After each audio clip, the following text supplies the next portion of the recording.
Hi everybody, I'm Jack. This is Raw Tropical Living. Thanks for joining me today. You know, every once in a while I get out of my lazy self and I get in the kitchen and I have the just a kind of a craving for something different. So I just got in there and played a little bit today.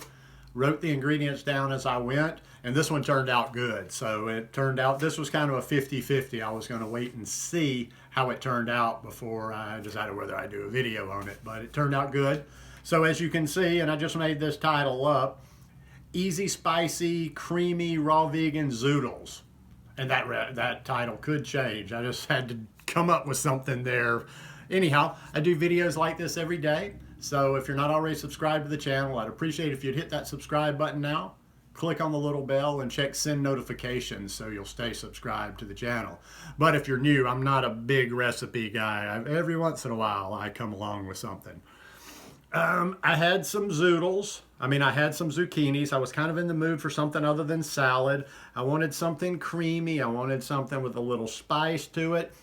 So I came up with this. And I didn't go out to buy anything special. This is stuff I had around the house. The amounts, I'll give them to you as best I can, but your mileage is always going to vary on that because I rarely make things the exact same way twice. All right. Oh, and also too, you learn things as you play in the kitchen more, as you make other recipes more. Like you learn little tricks like what'll thicken things up, what goes well together, what works well together, what doesn't work well together. So I use a lot of different components and elements that I've learned from other people. There were a few components to begin this recipe that came from one of Melissa of Raw Food Romance's recipes. So like I say, you just learn these little tricks as you go in the kitchen. I started with 2 cloves of garlic, 5 dates, probably about, I'm going to guesstimate about 2 decent sized ribs of celery. Like I say, your mileage may vary on that a little bit.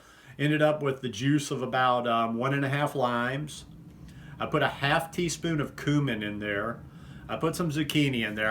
You're just going to have to play with that too, to your taste. That was just kind of filler. I needed something else in there to, give it some oomph. I put a handful of basil. I would have put a lot more. I love basil. There's no such thing as too much basil if I had had more, but I'm limited here, so I put about a handful of basil in.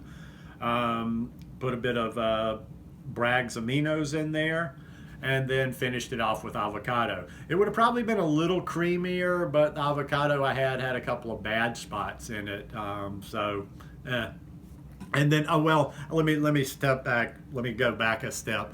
Before I added the avocado in there, I like to wait till the very end on the avocado. So I just kind of went, I can't tell you how much, I just kind of went until I liked the consistency that I wanted for my zoodles and poured a little bit of water in there with all the ingredients other than the avocado. And then I got that about where I wanted it to, and then I put my avocado in there and it started getting nice, good and creamy.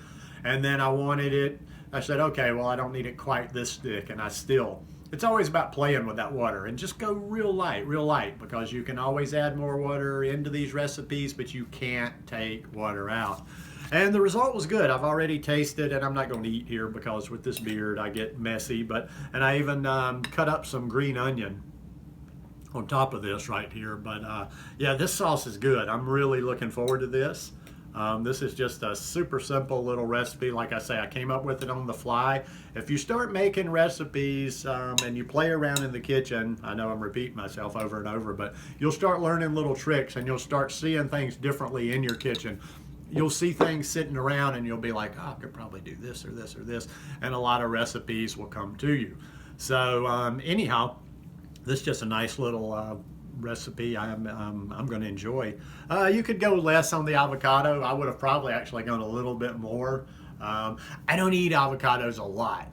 I love the people that eat a quarter of an avocado, a half an avocado. I just like avocado, and when I want to eat avocado, it's usually in something that I want it to be creamy, and I just allow myself that because I don't eat them all the time. I'd rather eat an avocado once every 3 or 4 days than eat like a little slice or a quarter or a half or whatever. But that's just me. But anyhow, try this little recipe, make it your own, do something with it, add something to it, take something away, and tell me what you think. Hope you guys enjoyed this one. If you like it, give me a thumbs up, and I will see you again later. Peace.